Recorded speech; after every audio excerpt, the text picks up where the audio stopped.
দেখুন, একটা জিনিস হয়তো আমরা বাস্তবতা বুঝি যে আওয়ামী লীগের সময় শিবির যেহেতু রাষ্ট্রীয়ভাবে অনেক নিপীড়নের শিকার ছিল, তারা এই কারণে পরিচয় গোপন করে থাকতো। কিন্তু পরবর্তীতে আমরা যেটা জানলাম সেটা হচ্ছে পরিচয় গোপন করে তারা আবার ছাত্রলীগও করত।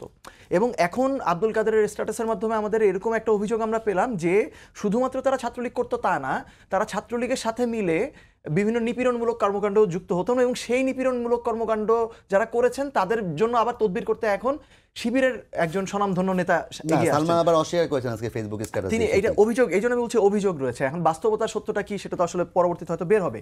কিন্তু মূল বিষয়টি হচ্ছে যে এই যে আত্মপরিচয় গোপন করার যে রাজনীতি, নিজে এক রাজনীতি করব কিন্তু অন্য সংগঠনের ভিতরে ঢুকে ওই রাজনীতি মানে মাদার অর্গানাইজেশনের এজেন্ডা বাস্তবায়ন করার যে রাজনীতি, এই গুপ্ত রাজনীতিতে যদি চলমান থাকে তাহলে আসলে এই পারস্পরিক অবিশ্বাসটা থাকবেই। আমরা এমনও দেখেছি বিভিন্ন বিশ্ববিদ্যালয়ের উপাচার্য প্রভিসি নিয়োগ করার ক্ষেত্রে আমরা এসে শুনেছি উনি একজন সাধারণ শিক্ষার্থী, নিরপেক্ষ শিক্ষার্থী, শিক্ষক।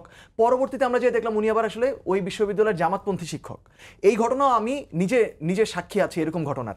তো এই ঘটনাগুলো যখন ঘটে তখন মানুষের মধ্যে কি হয়, প্রতারিত বোধ হয়।